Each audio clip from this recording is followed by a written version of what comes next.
Thank you for the second chair, and thank you for everyone for attending this conference. Some of you are flying around the world, and we really appreciate. Today, I would like to report some of our recent work. We developed some new large idea simulation model. So I will cover the limitation of eddy viscosity, and then we develop some new model without using the eddy viscosity assumption, and then I will show some preliminary application results. So the eddy viscosity hypothesis states that the effect of unresolved subgrid scale eddies is like viscosity.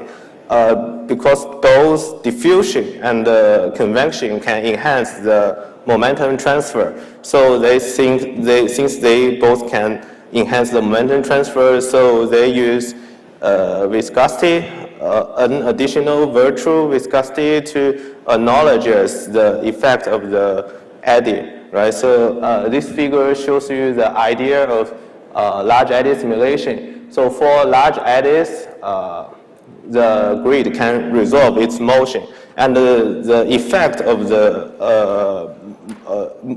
motion of this large eddy is already considered in the governing equation because it can be resolved. However, we still have some small eddies. If there is small eddy inside the cell, but the cell cannot capture it, but it does enhance the momentum transfer. So we just increase the viscosity so that we can increase the momentum transport.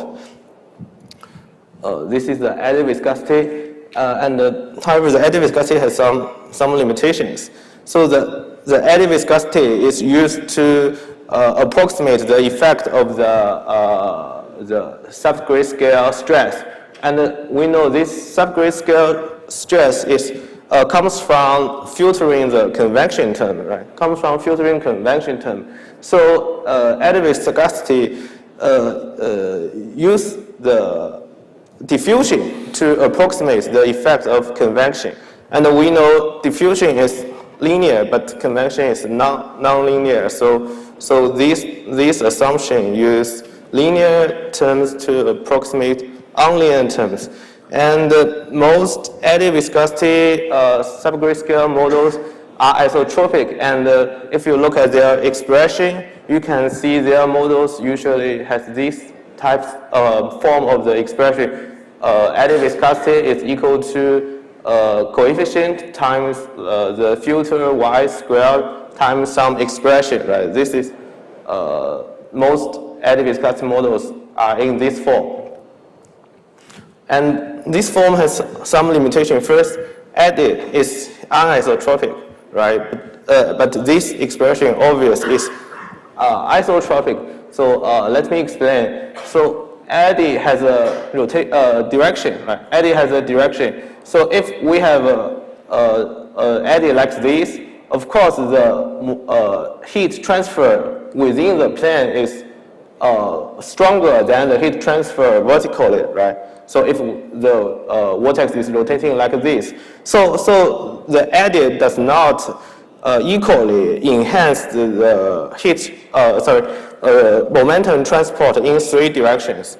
So, and when we do the safety calculation, computation, so we usually refine the grid in one direction. So it's very common that your grid cell look like this, with one dimension very short and the other two dimension longer. So if we use a uniform filter-wise for the three directions, that is also not very reasonable.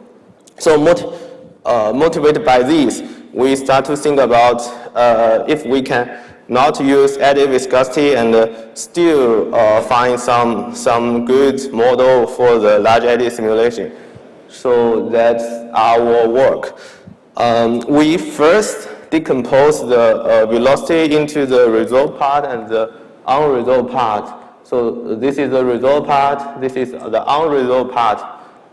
Then the gradient similarly can be decomposed to the resolved gradient and the unresolved gradient.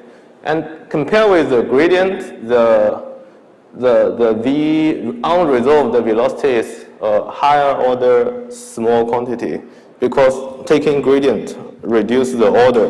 So we ignore the unresolved V, but we consider the unresolved velocity gradient.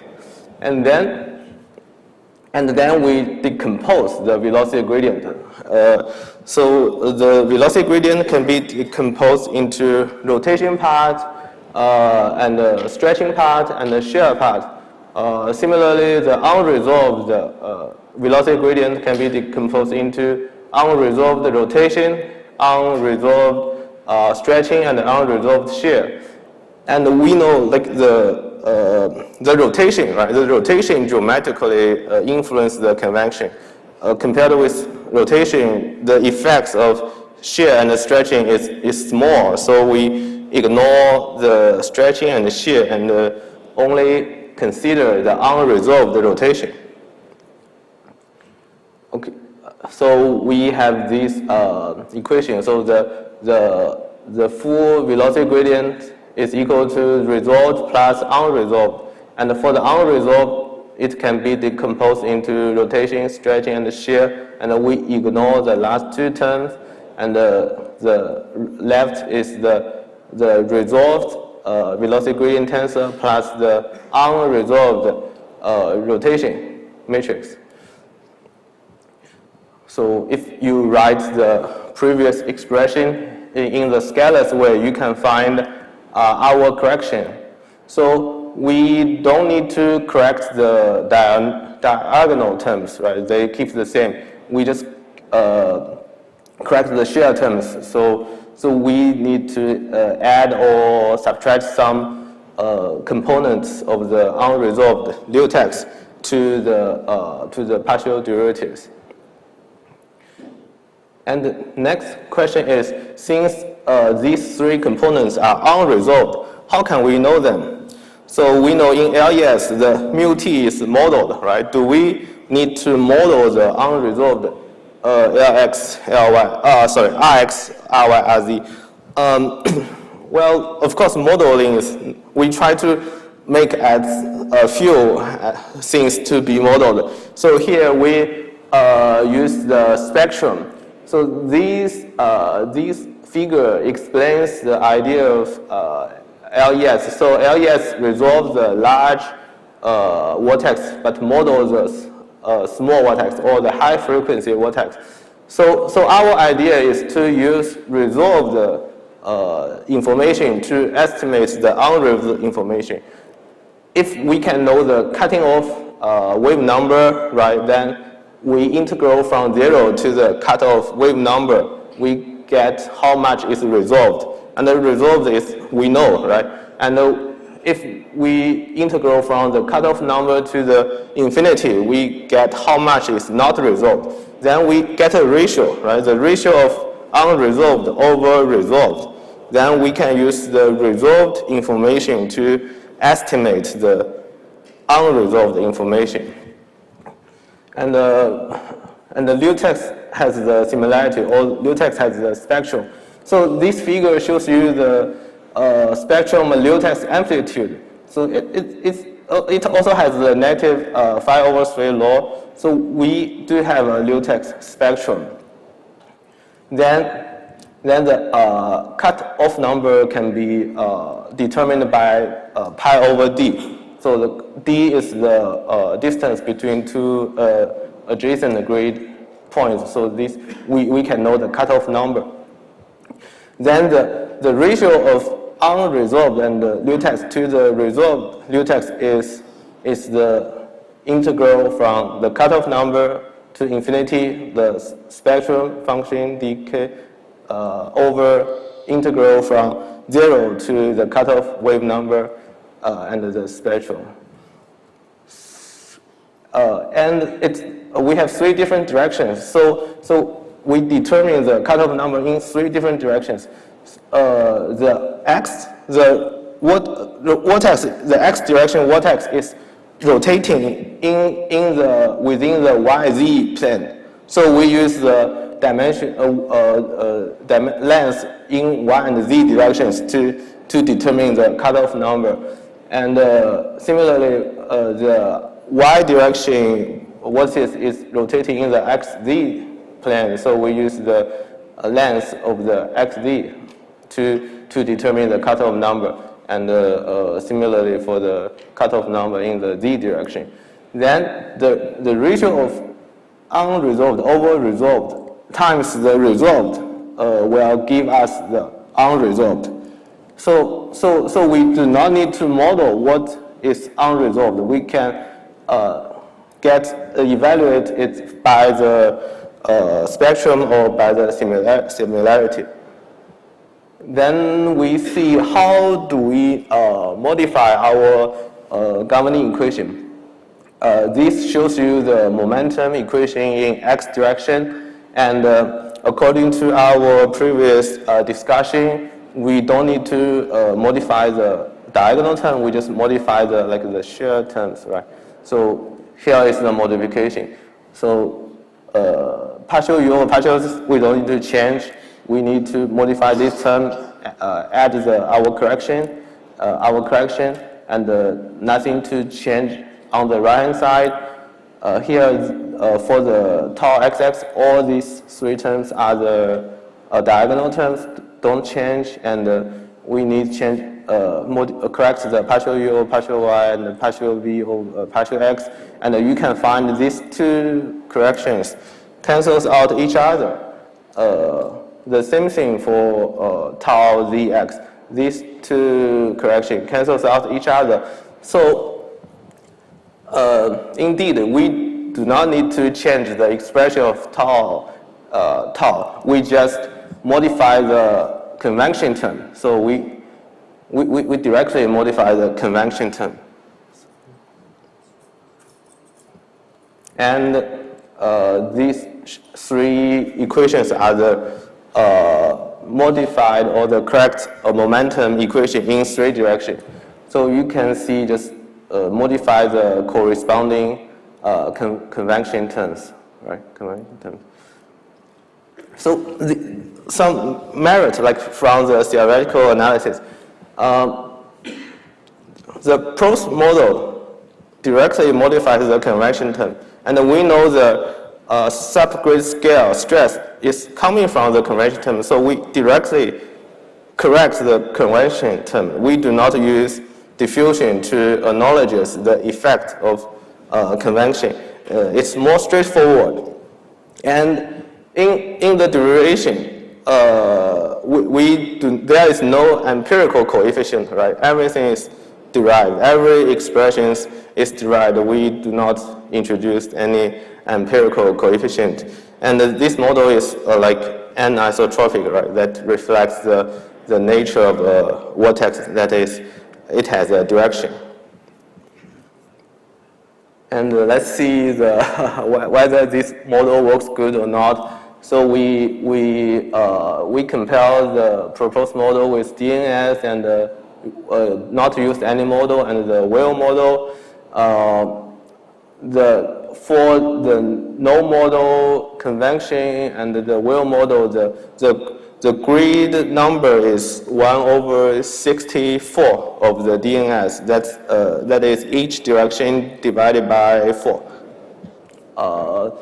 You can see, so both, of course, DNS gives the best result, and for these three, you can see this structure, right? This structure should be corresponding to each other, right? All these three has this structure, but our convection model gives an extra structure in the front.